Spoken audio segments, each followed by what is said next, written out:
सभी भक्तगणों को मेरा नमस्कार। आज के इस वीडियो में हम लोग वैशाख पूर्णिमा के बारे में जानेंगे।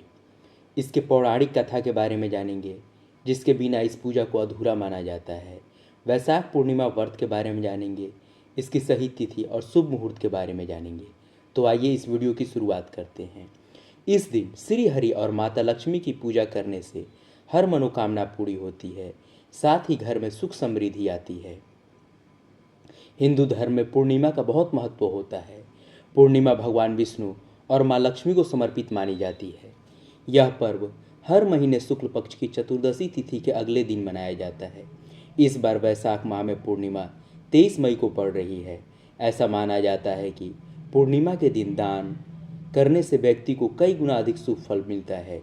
इस दिन श्री हरि और माता लक्ष्मी की पूजा करने से हर मनोकामना पूरी होती है, साथ ही घर में सुख समृद्धि आती है। अगर आप वैशाख पूर्णिमा का व्रत कर रहे हैं तो पूजा के दौरान वैशाख पूर्णिमा व्रत का पाठ जरूर करें। इसके बिना पूजा अधूरी मानी जाती है। पौराणिक कथा के अनुसार धनेश्वर नाम का एक धनवान व्यक्ति था। वह दुखी था क्योंकि उसकी कोई संतान नहीं थी। एक बार उसकी मुलाकात एक योगी से हुई। उन्होंने धनेश्वर को वैशाख माह में पड़ने वाली पूर्णिमा का व्रत करने की सलाह दी।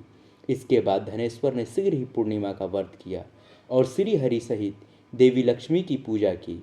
इस व्रत के प्रभाव से कुछ दिनों के बाद उसकी पत्नी गर्भवती हो गई और उसने एक पुत्र को जन्म दिया। तभी से वैशाख पूर्णिमा का व्रत प्रारंभ हुआ।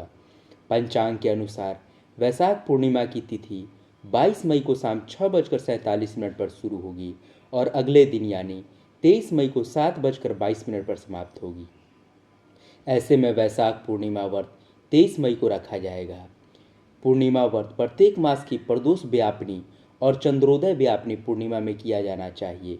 इस व्रत को प्रदोष काल में करने का विधान है, अर्थात पूर्णिमा दोनों दिन प्रदोष में व्याप्त हो तो अगले दिन तथा दोनों दिन प्रदोष काल की व्याप्ति के अभाव में भी अगले दिन ही व्रत हेतु ग्रहण करें।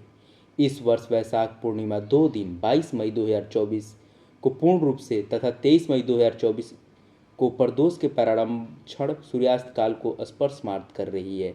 इसलिए कहा जा रहा है कि 23 मई को वैशाख पूर्णिमा व्रत करना चाहिए। वैसे इसमें दो तरह के मत हैं। एक मत के अनुसार पूर्णिमा व्रत में चंद्रमा का महत्व है। जिस दिन चंद्रमा रात्रि में व्याप्त हो उस दिन व्रत रखना चाहिए। इस मत की पुष्टि ऋषिकेश पंचांग से इसलिए भी हो रही है क्योंकि इस पंचांग के अनुसार 23 तारीख को प्रदोष काल से ही पूर्व ही पूर्णिमा समाप्त हो जा रही है। ऐसे में 22 मई को पूर्णिमा व्रत रखना उत्तम रहेगा। यहाँ ध्यान रखें कि लोकाचार में आपके यहाँ रात्रि व्यापिनी पूर्णिमा के दिन पूर्णिमा व्रत रखा जाता है या प्रदोष व्यापिनी पूर्णिमा का व्रत रखा जाता है। अगर रात्रि व्यापिनी पूर्णिमा पर व्रत रखेंगे तो 22 को व्रत करें और अगर प्रदोष व्यापिनी पूर्णिमा में व्रत रखना चाहते हैं तो 23 मई को व्रत रख सकते हैं।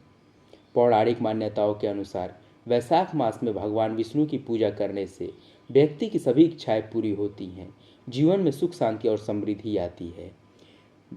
इस दिन सुबह जल्दी उठे और सुबह स्नान आदि के बाद भगवान विष्णु की पूजा करें। इसी के साथ व्रत का संकल्प लें और फिर पानी का घड़ा किसी ब्राह्मण को दान दें। इसके बाद शाम में स्वयं समय सत्यनारायण व्रत का कथा का पाठ करें। इसके लिए कसार का प्रसाद और चरणामृत जरूर बनाएं। भगवान विष्णु को भोग लगाएं और फिर ब्राह्मणों को भोजन कराने के बाद ही अपना व्रत खोलें। धन्यवाद। अगर आपको ये जानकारी अच्छी लगे तो वीडियो को लाइक और चैनल को सब्सक्राइब अवश्य कीजिए। धन्यवाद।